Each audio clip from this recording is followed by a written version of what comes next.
So, you've heard people talk about Studio Ghibli or Ghib this studio, and you don't know what all the fuss is about, but you want to give one of their movies a try. What's that? No? You don't even know a soot sprite from a Totoro. Totoro? You mean a troll? Oh, okay. Well, Stud Ghib is one of the most cherished institutions in animated media. They've produced a handful of absolute masterpieces in the medium. It was formed by two of the most significant and celebrated artists in Japanese animation, and it's known for environmental and pastoralist theming, scenic landscapes, fantasy flying machines, big goopy tears, and the kind of animation that inspires other animators. They're just kind of a big deal, man. Legendary, even. Oh, okay, cool, you say. But they've produced like 22 movies. How would I know to start? Oh my God! I am so glad you asked. I made you this video to help you prioritize your imminent Ghibli viewing experience. This is not a tier list. This is a watch list to help you prioritize which films you give a chance based on personal preference and possibly other things. And I mean, tier list, watch list, it's gonna be a bit of a self-portrait either way. I can only talk about how I feel about these movies. They've got a gun to my head. There will be an intermission with honorable mentions and spoilers for like everything potentially, but probably nothing important. I wouldn't worry too much about it. Anyway, it goes without saying that I had to watch all these films to make the list, and as it turns out, a few of them are trash. But just to be thorough, and even though their appeal may be limited, I'm gonna talk about those first. Right meow! Except for Here Weekend the Witch, don't watch it, it's yeah, so this is the only other one I recommend skipping for the non-completionists. Tales from Ritzy is about like fantasy stuff, magic, I don't know. I had to rewatch this one because I fell asleep the first time, and I kind of wish I'd left it at that. It feels like a lot of time is spent explaining the details of the world that never really build to anything, and character motivations aren't very clear. Like, I can tell you that the movie begins with the protagonists stabbing their father, the king, but I cannot tell you why, because I don't know. There's a lot of exposition by various characters about how the world is out of balance, but nothing is done to address this by film's end. Like, everyone meets up at Bad Guy Castle in Act 3, sure, but he doesn't seem responsible for all of the hardships the world faces. Pretty sure killing one dude doesn't solve the slave trade, drug addiction, pestilence. Kind of a waste of Willem Dafoe's range too, you know? His wizard guy feels disappointingly flat and uninteresting to watch. He looks campy, but he doesn't feel campy. Honestly, the whole thing just feels like a bit of a mess, and not the fun train wreck kind that you can't look away from, the kind that's just sad and disappointing, like a wet fart. I don't know. The film's based on a series of fantasy novels, so maybe this was good for the fans. Should have been a Zelda either way, but this one's for Ghibli completionists only. Don't even bother if you don't want to watch everything.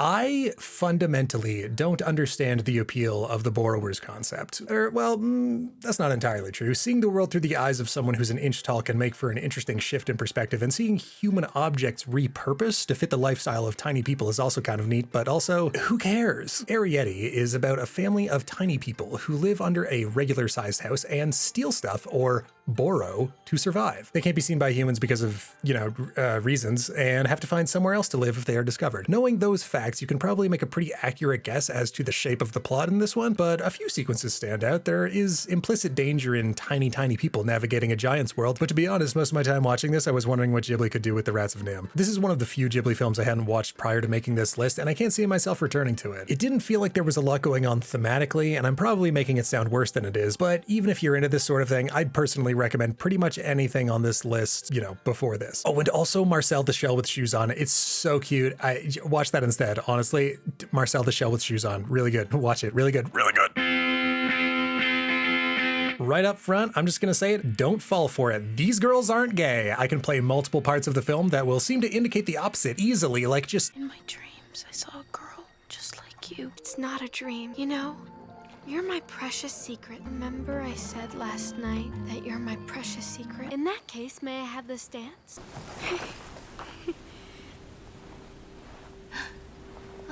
Just know that I love you forever. We'll be fine as long as we're together. In conclusion, they're gay. But this is not Gender Swap Call Me By Your Name with ghosts in Japan. Do not get your hopes up for a queer supernatural coming of age story. That said, it does end on a pretty touching note, so I'm inclined to give it a pass. It's about a little girl, Anna. I don't remember, I'm not looking it up, who gets sent to a seaside town to clear up her asthma. She's captivated by a vacant mansion across the marsh, and after a botched social engagement, Fat phobic gay orphan attack of 2014. You fat pig. an anachronistically dressed blonde girl starts appearing to her. This one lacks the outwardly fantastical elements that make other Ghibli films so appealing, so it doesn't do much for me personally, but it is a cute little low-stakes drama. Self-identified introverts will see a lot of themselves in Anna, and I'm sure that's enough for a lot of people. It's harmless, and although I can't see myself putting any effort into seeing it again, it's a good watch for making you want to call your mom. And circumstances permitting, call your mom, dude.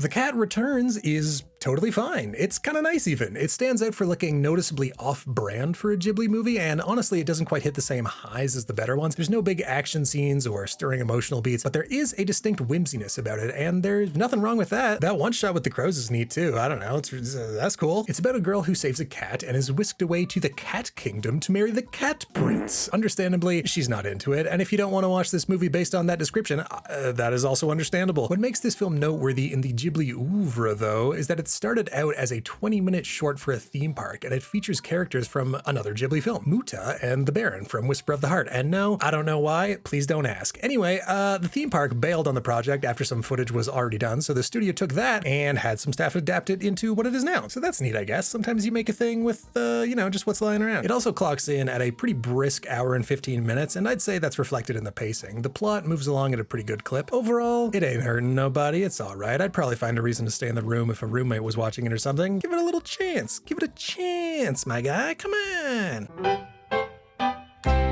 From Up on Poppy Hill, this one's got some baggage. It's a light drama about young love, and it's all right. The score is pretty jazzy, not in the sense that it's all jazz. It's just bright and colorful, you know? It's about coming to terms with the past before moving on to the future, I think. I don't know, it's hard to find much to say about this one. It's pleasant enough and well-crafted, but nothing particularly stands out about it other than the mercifully averted incest stuff. If you're trying to watch all of the Giblets, I might even recommend getting it out of the way early and saving the more fantastical ones for later. I really don't like how narrowly it avoids that accidental incest, though, or that it's the second time that it's happened on this list. But yeah, this is the third one that was directed by Goro Miyazaki, who is Hayao Miyazaki's son, and I don't know, man, this is a little bit mean, but like maybe it doesn't run in the family.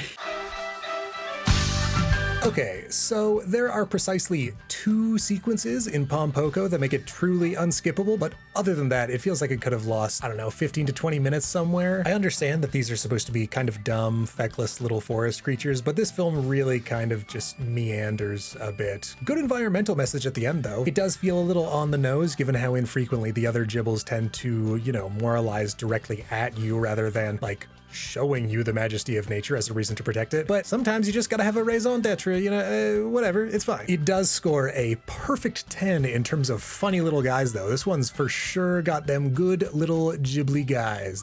And then something huge balls? That's probably enough for Pom Poko, but closing thought, this film has the most consistently creative uses for scrotums ever put to screen. No one will top it forever. Actually, wait, I want to be really clear here. Pom Poko is good, okay? Probably the first film on this list that I can, without reservation, just be like, yes, this is a good movie. I like this. Obviously, the same applies to every film coming after this, but yeah, no, I feel Pom Poko in my heart. If it seems like I was giving it a lot of shit, it's because I like it. Anyway, that's all. Next film. Like The Cat Returns, My Neighbors the Yamadas stands out immediately for its departure from the usual Ghibli style. Its simplified, watercolor-like aesthetic blends well with its structure, though, which is basically a series of vignettes grouped by theme, playing out similarly to how one would read a multi-paned comic strip. All of this was intentional, of course. The film is based on a long-running newspaper comic strip, and I don't know, I kind of like it. Although the subject matter is much more quotidian than other Ghibs, it's pretty cute. The humor is about on par with what you would expect given the source material, and there are occasional flights of fantasy for the sake of visually expanding specific themes, but overall, this one's pretty quaint. It's not a banger by any stretch of the imagination, but if you're looking to start in on some of the offbeat Jibinki films, I'd say this is a pretty good place to start. It's nice. It's all right. It'd be easy to say that Whisper of the Heart is the one with the study girl and leave it at that, and I kind of want to because I feel like that'd be funnier, but it'd be a little curt. You know, it's a good movie. I say like a couple sentences more. If I say that the big takeaway is that what we learn about ourselves in the creative process is often more important than the finished product, and that pursuing your interest as hard as you can will teach you what is important to you, I feel like I can leave it at that. Actually, I'm leaving it at that. I'd watch it again though, and I have. It's short on fantasy, but big on vibes. Great use of Country Road too. Well done. Oh my God. Top 10 songs I was not expecting to see to hear in a Ghibli film ever. Love it. Great. Do you ever feel haunted by memories? Like you can't escape the events of your past? Even if you've lived a pretty mundane life, the ways we relate to our past shape the choices we make in the present and how we imagine our future. That's pretty much Only Yesterday in a nutshell. A 27-year-old Tokyo office worker recalls moments from her childhood while she takes a vacation in the country, specifically moments from 1966, which she says was a time of transition for her. In that way, the present is basically a framing device for the past, which plays out in sequences depicting childhood crushes, bad math grades, parental abuse, and so on. The most appealing thing about Only Yesterday is undoubtedly its mature, melancholic tone. There isn't a lot of spectacle, or any really, but it's relatable and portrays the simultaneous contrasting emotions we feel when reflecting on our past with grace and charm. If you've had moments in life where you're doing your best but ultimately feel directionless, like you don't know if you want what you once did, you'll find a lot to relate to here. And on behalf of all the 5th grade boys who made girls feel awkward about their first sex ed class, I'm so sorry. They didn't mean it. Boys are weird. Kids are weird. Hope that didn't scar you in any way. Okay, I have once again chosen to make my life more complicated by including an honorary Ghibli intermission. These ones are, you know, the Schlide Ghibli movies. They're pretty close. They're close enough. They're close enough, and they're good enough that I'm here to recommend them to you if you just feel like watching something close. But they are good, though. They're good movies. Let me make that clear. They're good movies. Anyway, let's get started. First up, Lupin III, The Castle of Cagliostro. According to Wikipedia, this is the first feature film Miyazaki directed, and god damn, what a debut! We absolutely don't have time to get into the history of Lupin III, but for the sake of brevity, he's a gentleman thief, and he's sort of like Japan's version of James Bond in terms of tenure and popularity. I can easily recommend Lupin III the First, the subbed version specifically, because this film moves beautifully, and the dub makes the whole thing feel really hokey, and Lupin III Part 4, The Italian Adventure, which is a show, but those are the only other Lupin properties I've seen, and they were really good. Notably, Lupin's a bit more of a sweetheart in this film than in many of his other depictions, because that's just how Miyazaki likes his heroes. Gallant and moral. Tonally, this film is like Indiana Jones Goes to Luxembourg mixed with 80s anime Ocean's 11. Does that scan, or will people get what I mean by that? If that sounds like a fun time to you, then good, go find it somewhere. I will say that having watched this film 4 or 5 times now, and also all of Miyazaki's other works, Cagliostro does feel like a first step. It's really fun, and you can see the start of many recurring motifs in design or directorial proclivities. I don't know, I'd give it like a soft 7 or 8. Last thought, great film to fall asleep watching. The plot is set up so early you'll be able to figure out what's going on no matter where you come back in, I promise. This one's closeted too. Also, I put it in with the honorary Ghiblionis because it was made for TV. But it's a little coming-of-age, slice-of-life romance movie that was made by younger Ghibli staff on the cheap, which, yeah, I mean, it does feel a little noticeably smaller in scale than most of the other Ghiblets, but it's, you know, it's quite picturesque. Look at these backgrounds. Like, damn, sometimes nostalgia is just ennui with sparkles, you know? It is weird how gay this film is without coming out, though. Like, for real, it's just like Luca. These boys, Taku and Yutaka, are in a love triangle with their classmate Rikako, who just moved to their city from Tokyo. Rikako sucks though, you know? Like, she's a teenage girl whose parents have recently divorced and she's recently moved and kind of only has one friend at school. So like, as an adult, I want to give her some grace and acknowledge that she's, you know, a kid going through some stuff, but she borrows quite a lot of money from Taku under false pretenses, uses the money she didn't need to buy plane tickets to Tokyo, and then tries to pressure her one friend into coming with her, slaps Taku twice, and then at the end of the movie, Taku reminisces with some friends in front of a local landmark after a class reunion, and the dialogue they play as he remembers Rikako being just an annoying, entitled little paired with the music is just... it's hilarious. It feels like a joke.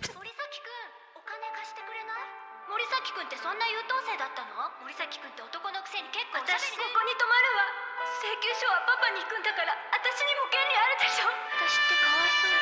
本当にくだらないわよ。彼も随分友達思いじゃない？もういいでしょ。バカ！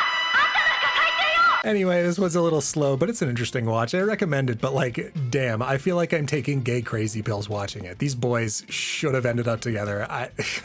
Jeez.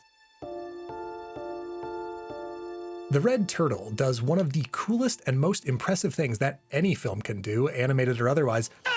It has no dialogue. This speaks volumes about the quality of direction and visual storytelling when it happens in any piece of visual media, because if you don't have dialogue or exposition to fall back on, you're left with what Hitchcock called pure cinema. And I mean, words aren't really the heart of cinema anyway. In a film, you can and should create meaning through shots, edits, lighting, sound, and setting. Words will create meaning too, but if that's all you're using to tell your story, you may as well write a book. If you want to elevate your art, directorial choices like these are where you should start doing that. So yeah, well done, Mikhail Dudok DeWitt. Hope I said that properly. Anyway, this looks nothing like a Ghibli film because it's an international co-production produced by Studio Ghibli, you can tell by the title card there, and animated by several European studios. I feel like I've already said enough for you to know if this film's for you or not, but I'd highly recommend it. It's soulful, soothing, extremely well done, and you may as well give it a shot. It also competed at Cannes, if that means anything to you, but if it does, then you're probably a bit of a snob, which at this point is probably just the pot calling the kettle black, but like,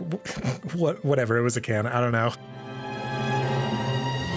Nausicaa of the Valley of the Wind. I'm sure a lot of people assume this is a Ghibli film, given the look, themes, director, visual style, motifs, and on and on and on, but it isn't. And I mean, yeah, a lot of people will include this on, you know, their Ghibli lists anyways. Technically, not a Ghibli film, just saying. Also, if you're looking for an exceptionally well-realized post-apocalyptic, let's call it diesel punk aesthetic, you found it. Also, I'm really into this film's politics. The thing this film is about is living in balance with nature, and I cannot think of a moral that is becoming exponentially more relevant with each passing second. Sorry if that made it a little too real for anyone, but man, Nausicaa's just a really cool character. She's intuitive, brave, gentle, humble, a friend to animals, and she'd always prefer a peaceful resolution, but if she gets in a fight, she's probably gonna win. And for real, Disney princesses ain't got on Nausicaa. Minor criticism, but this film does feel a little bit longer every time I watch it. It was adapted from a 7-volume manga series of the same name, written and illustrated by Miyazaki, and you can kind of feel that. Like, the plot flows perfectly fine, but it feels like some big plot points are a little bit rushed just so they can,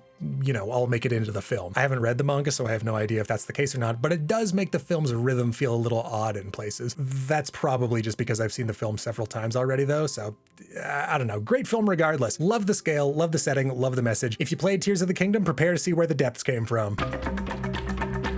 Akira has absolutely nothing to do with Ghibli as far as I know, but this is my list, and I think you should watch Akira if you haven't. Deal with it. Akira is still the anime movie. It blew up anime in the West, and the animation is fluid and ahead of its time. It's a landmark realization of the cyberpunk aesthetic in cinema, and there's a good chance it will never not be relevant or compelling. This film was and still is a huge achievement, and you know that just by watching how it moves. Don't watch the dubs though. Animation this detailed doesn't pair well with performances outside the original language. Like, you know, they tried, is all I can say. Just watch Akira, okay? Watch Ghost in the Shell while you're at it too, but do yourself a favor and watch Akira. And if you've already seen Akira and Ghost in the Shell, I don't know, watch Inferno Cop.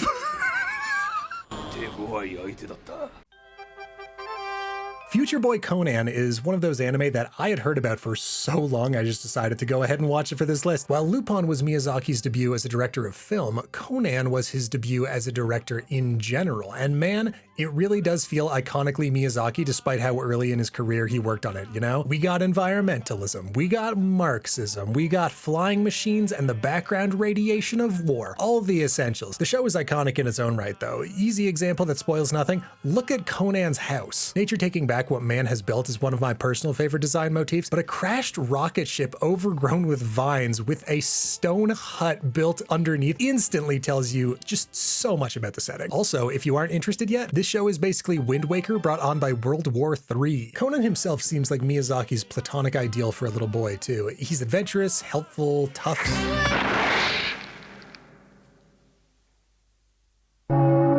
tenacious, loves running around outdoors in good-natured competition, and isn't stubborn about apologizing when he makes a mistake. He's also got superhuman strength and athleticism, prehensile toes, I think, and is just a goofy little fella, and we love that. Actually, I guess I could have said he's like a 12-year-old action himbo who's never seen a girl before. That might have made things simpler. I don't want to overstate my case and spend much more time on this, but for what it is, Future Boy Conan slaps pretty hard and is worth a watch if you can find it. There's a really nice balance of mostly kid-friendly comedy and action, although sometimes it does get a little,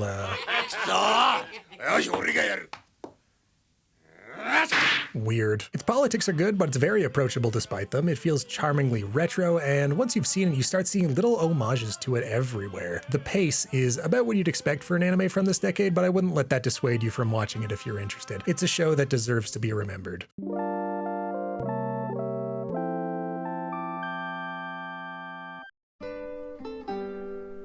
Okay, now we're getting into the certified heavy hitters. The Wind Rises. Will anyone hate me for this placement? Is this anyone's fave? Like, I feel like we can all acknowledge that this is an incredibly well done historic drama, but is that anyone's preferred type of Ghibli film when there's stuff with such captivating fantasy elements? Not that those always necessarily hit either. We did just talk about Tales from Earthsea, but when I saw this in theaters in, 2013? Oh my God, it hurts. Yeah, I remember thinking it lacked a thematic through line and seemed like it was gifted with praise by association, and probably also because it was a biopic. But to refute my own conclusion, The Wind Rises is about people making the best of heartbreaking situations. Also, it both is and is not a biopic. Its subject is Jiro Horikoshi, the designer of several World War II era fighter planes, and although he was apparently as dedicated to his work and soft-spoken as the film depicts, many details of the character's personal life are generously inaccurate. That said, it's a nice movie. I did cry a couple times. Jiro comes across as a rather flat character, but he's optimistic, passionate, and he knows what's important to him, which are all perfectly respectable qualities for a protagonist,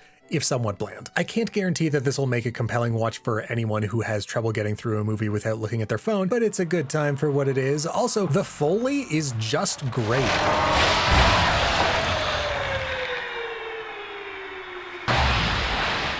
All of it was done with sound. Someone, in the script, it says, "Look it up, you dunce," made with their mouth. The animation's as good as ever, and although the film never portrays the weight of Jiro's circumstances as being that much of a burden for him, it feels like a deliberate reflection of the character's perspective. It also does, as all the great Ghibli films do, have a sort of dreamlike quality that goes along with, in this case, specifically its sound design, as well as sequences depicting, Jiro's actual dreams. I feel like this one might hit me harder when I'm older. Either way, it is still really good.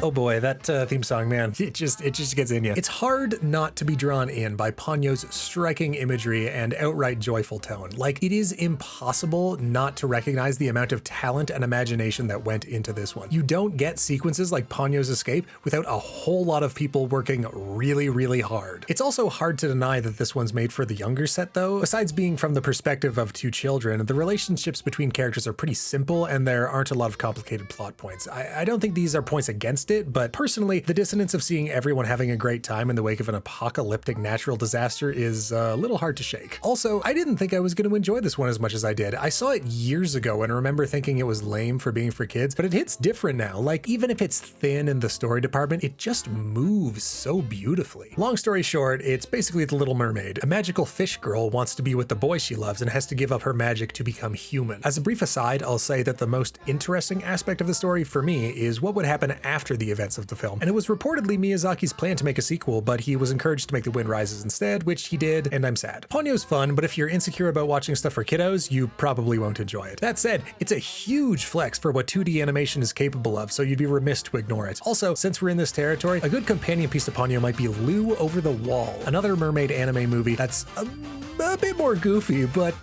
for a slightly older demographic, and it is directed by Masaki Yuasa, and if you know who that is, you're one of the good ones. I love you. Thanks for coming out.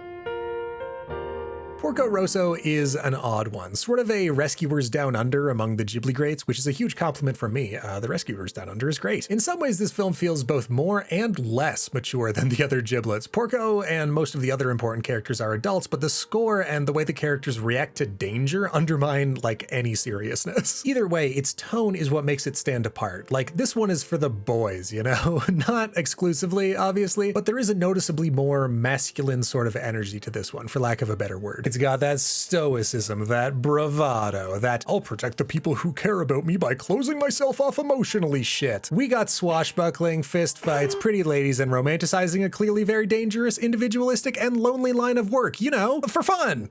And for the boys. Porco, played by goddamn Michael Keaton in the dub, is valiant and hates fascists. I'd rather be a pig than a fascist.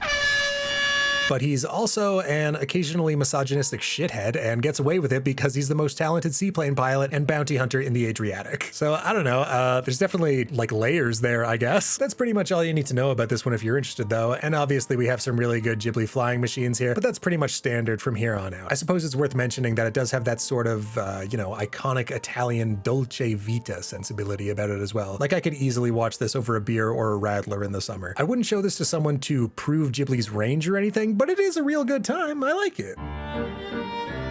Okay, so I really like Howl's Moving Castle, but I wouldn't say I love it. Couldn't tell you why though, because there's ostensibly a lot to like. It takes place in a society in the midst of an industrial revolution, but there's also magic and wizards. Sexy wizards. Sexy wizards voiced by Christian Bale, no less. I'll be your escort this evening. And unfortunately, war. But honestly, that's probably one of the top 5 reoccurring motifs in this studio's oeuvre, so, you know, that's not really surprising. As mentioned before, the other motifs include pastoralism, the power of nature, flying machines, and dreams and memories. And it's a love story, ain't that nice? We love love out here. Anyway, it really is very good, and in some ways this feels like a more feminine counterpart to Porco Rosso. I'm not the best person to make an argument for that, if it's even an astute observation in the first place, but there's a lot of small moments that make this one feel like it's meant to captivate a female audience in particular. I don't think I've made a thing out of subs versus dubs in this script yet, but like, this is one of the first of these films where I can genuinely recommend the dub. Not necessarily over the sub, as the original Japanese vocal performances in these films tend to still pop just a little bit more, but it's really respectable, you know? Like,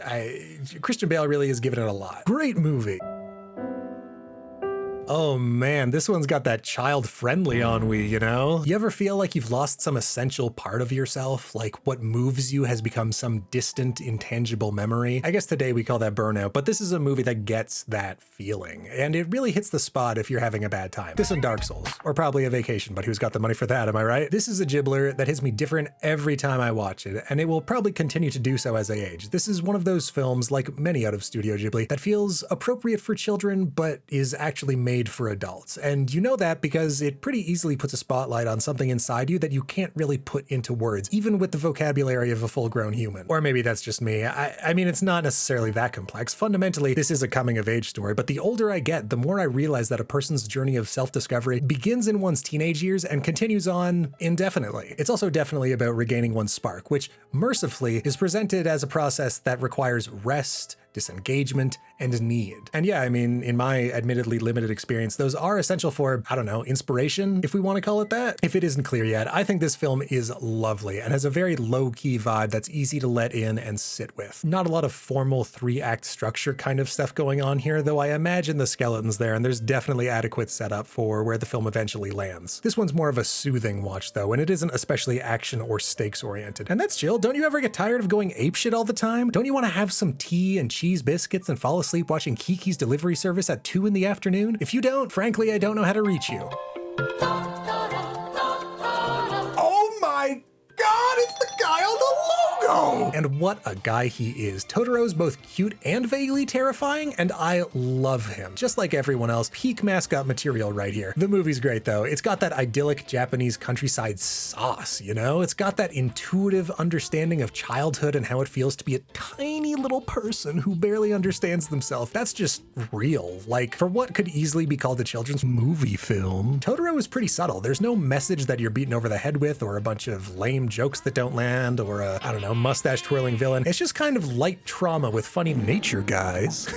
Does that qualify as magical realism? Who's to say? Probably doesn't matter. Either way, this one's got that happy, sad thing going on, like Adventure Time. There's a complexity to the way I feel watching it that just makes me feel, I don't know, settled, I guess? Like there's a serenity to this film that I can carry with me for a while. In that sense, I would call this a feel-good movie, and I don't think I need to go any deeper on that. Sure, doesn't feel like a lot happens, but wouldn't you like to feel good? Remember feeling good? You deserve to feel good, you sexy little viewer, you. But yeah, Totoro deserves its flowers. Great watch for when you feel the mellow sadness of adulthood. If you've never felt that, I'm sorry you're grinding so hard out there, man. It must be rough.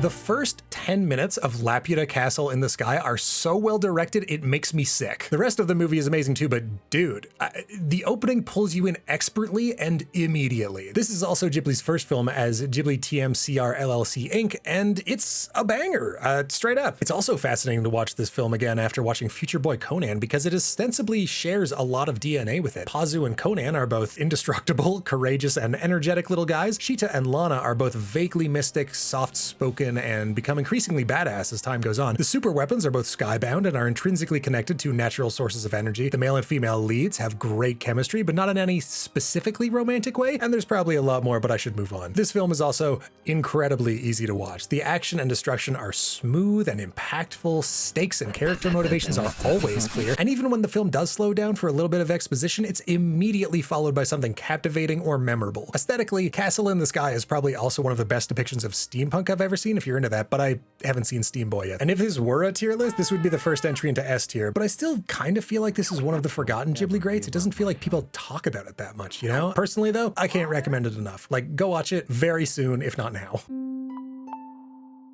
Hey everybody, Editing Boxhead here. The Boy and the Heron finally came out on Netflix, so I wanted to talk about how my feelings have developed. Not really changed that much. I just feel like I understand the way I feel about the movie a little bit better. So yeah, I don't know, here we are. So yeah, The Boy and the Heron. There is such a serene and captivating otherworldliness to this film. Like, is this Studio Ghibli's Holy Mountain? It's probably not quite that impenetrable, but like, who's to say, you know? To be sure though, I don't know if I got The Boy and the Heron the first time I watched it, or the second time. I definitely enjoyed it, and I knew it was special. I guess I enjoyed it emotionally rather than intellectually, but it felt like there was a layer of more specific metaphor that I didn't really have access to. And that was true. According to longtime Ghibli producer Toshio Suzuki, Mahito is Miyazaki, the heron is Suzuki, and granduncle is Isao Takahata. And with that information, there are a lot of things about the film that sort of click into place, but they don't necessarily change how I feel about the film. They just add depth to it on a more meta-theatrical level, because at the end of the day, this is a film about processing grief and change, undeniably so, and I don't know if who represents who makes it feel more evocative than the imagery already did. Like, the film's got layers, and that's rad, but it's also directed by a master in the twilight of his career. What I'm saying is,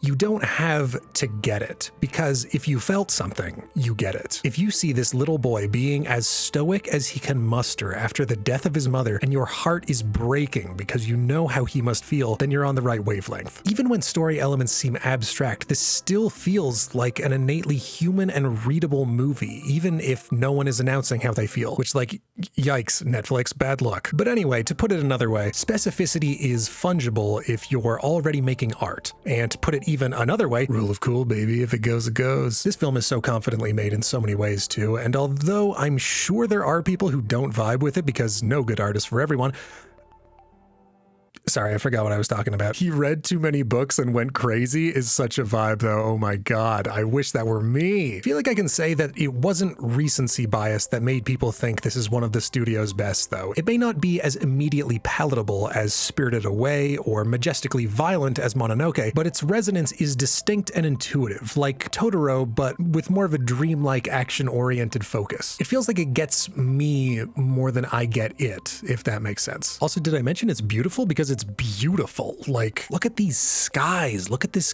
garden, look at time and space falling apart around these and also, like, more specifically, my God, this sequence at the beginning, the violent confusion is so expressive and layered and frantic and indifferent to this kid rushing through flaming embers just to get to his mom in the hospital, and then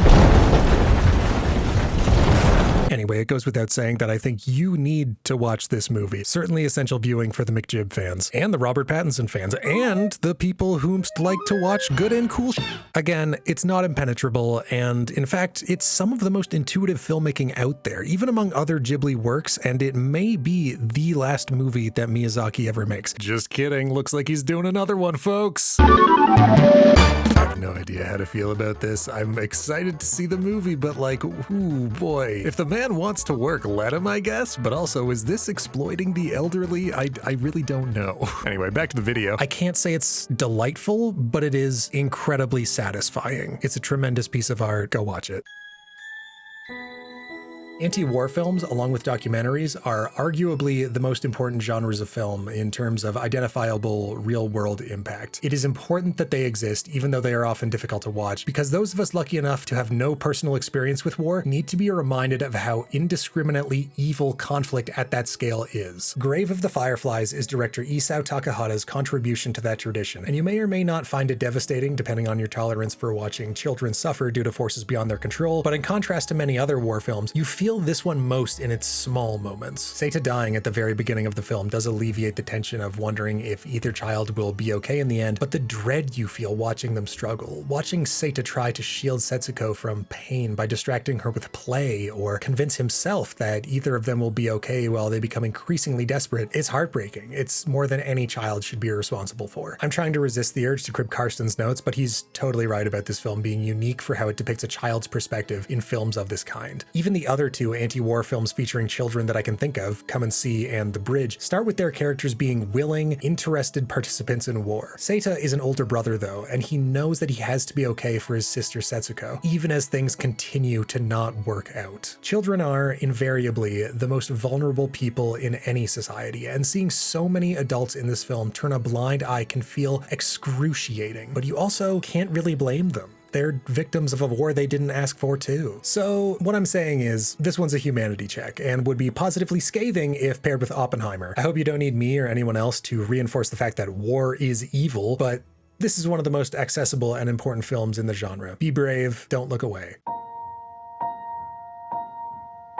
The tale of Princess Kaguya is really a fairy tale brought to life, and while it would be untrue to say nothing looks like this, it's certainly true that nothing in the popular cinema landscape does. I don't know if I can find anything new to say about it either. It really is incredible how much mileage they get out of this art style though. It's loose and evocative, but also very specific. Like, anybody can point to this one scene as the best example of how well this works in action, but really any sequence with significant movement is breathtaking and resonant. Being pretty isn't enough to elevate any film out of mediocrity, but given how unique the art direction is here and how well it's used, you really can't detach that from the film itself. Also, the first hour of this film and this one leitmotif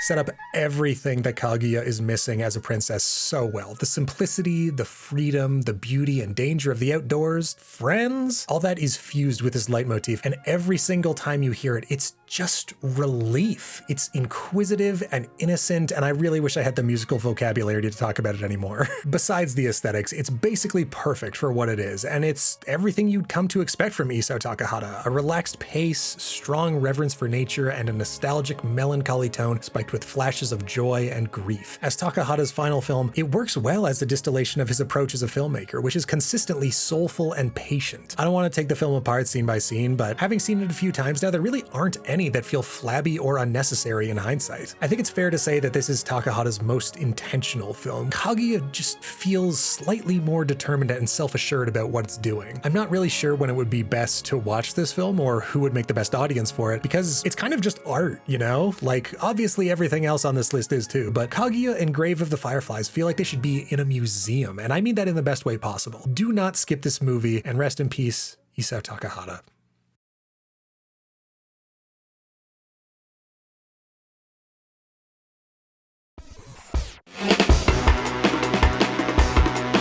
Oh man, we've been marinating in it for a little while already, but just to be clear, this is magnum opus territory, and frankly, I'd be shocked if you hadn't seen Spirited Away already. Partially due to its many accolades, and partially due to it being a masterpiece, this one just feels culturally ubiquitous, you know? It also scared the piss out of me as a child. I'm pretty sure I watched this for the first time in the backseat of a minivan on a folding screen, but No Face just wolfing people down f***ed me up a little bit, and probably still does every time I see it. That aside, this is probably the most accessible of Miyazaki's films, if not Ghibli's. It's incredibly well directed, the stakes and goals are clear from very early on. Per usual, there are all kinds of little details in the animation that make the characters feel real, and in some ways this film feels like vaguely American, like not in terms of setting or characters or writing, but the film feels a little bit more spectacular than the other Jibombas. For example, it feels like the score supports and emphasizes moments of action more than in other Ghibli films. It's not as if the other McJibs are aimless or anything, though many are fairly chill by design, but others can undermine a sequence that is potentially life or death with music that's a touch goofy, which isn't a bad thing. And in fact, in many cases, that kind of music keeps the tone consistent. But the timbre of the score in Spirited Away feels just a little more full, a little more.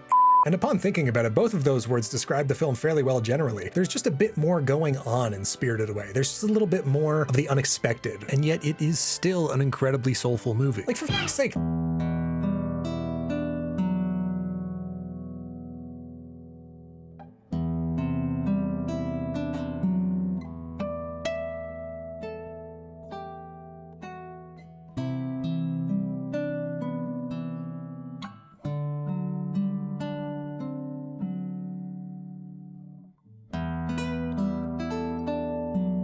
Yeah, the train scene, man. There are plenty of quiet moments in Ghibli films, but this sequence is such a straightforward and simple way of showing the difference between where Chihiro has started emotionally and where she is now, and it's done mostly without dialogue. Nobody's going, wow, you've changed, Chihiro. You've been with the character for an hour now. You can see that. Immaculate vibes, honestly. Also, if there was one scene Disney wanted to cut when they distributed this movie, you know it was this one. It's kind of just about a character being determined, present, and focused. No exposition, no sensationalism. You simply witness change. Anyway, what was I talking about? Actually, it doesn't matter. This film hasn't aged a day, and it's one of the greats in the medium for a reason. There's no reason for you to not watch it if it's easily accessible. Excellent film, no notes.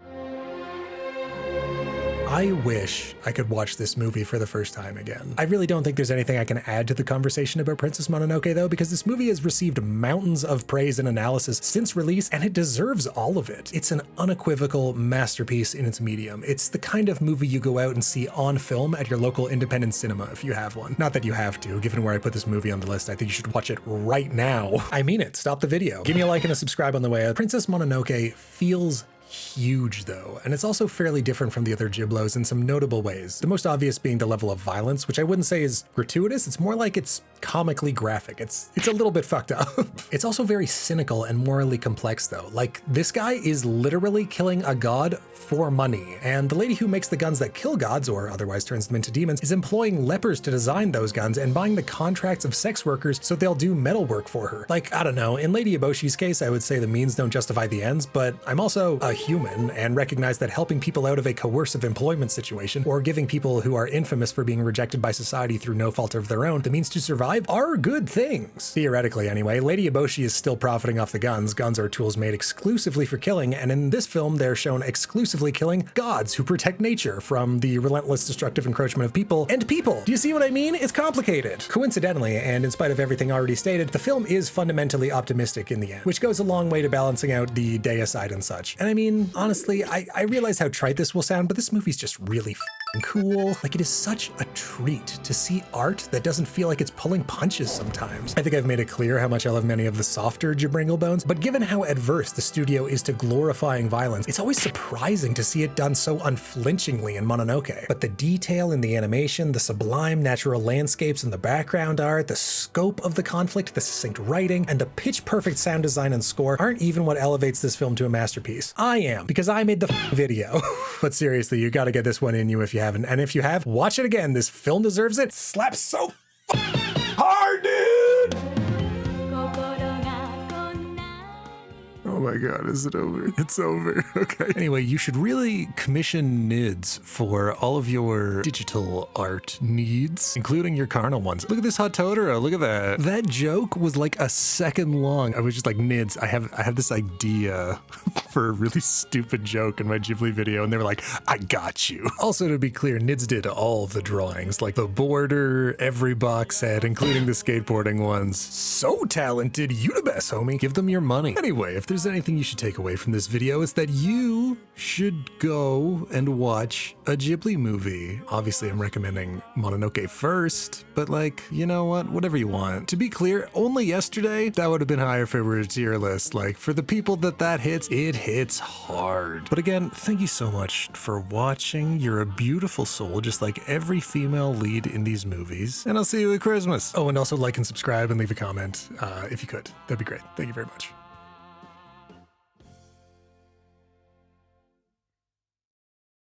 Just kidding. Movies with no dialogue bonus round. That's right, we're doing it right now. I was gonna put it at the end of the Red Turtle. It made more sense there, but threw off the vibe. So Robot Dreams. It's a cute little movie that follows the friendship of a dog and a robot in, I believe, New York City. It's cute, whatever. Maybe you'll like it, maybe you won't. I don't know. Flow is excellent. It won the 2025 animated feature Oscar. It's about some animals surviving a biblical flood scenario together. It's great. It's great. It's so well done. Mad God is for absolute freaks, but you gotta respect the artistry. It's oh my god, also incredibly well done, but also like maybe for the adults. It's a weird one. The artist is already 10 years old, and yeah, it's pretty good. It's about a silent film actor falling out of relevance as films start to use sound. And like, is it an actual silent film? No, but it's probably hard to recommend like Dr. Caligari to a person whose brain chemistry has adapted to TikTok. And finally, Koyaanisqatsi is a vibes-based documentary about like the inhumanity of modernity or something that is selling the film criminally short, though. It's really more like a spiritual experience, and I feel so awkward that I keep using that term in this video. Anyway, the cinematography is breathtaking. The score is really grandiose, but in a way that feels appropriate and earned. With the film being over 40 years old at this point, though, it does feel strangely like a time capsule whenever they show any footage with people in it, which is kind of spooky because it just reminds me of the fact that we're living in a bit of a cultural dark age right now and that nothing seems to change anymore. But yeah, just feeling really alienated by the incredibly imposing infrastructure and architecture of the world that we live in now, juxtaposed against stuff like this rocket crashing and burning and its wreckage just plummeting to Earth. I mean, first of all, it's incredible camera work. But second, yeah, imagery is metaphor. Great shit. Love that. And they're just the whole time, just this chant in the background.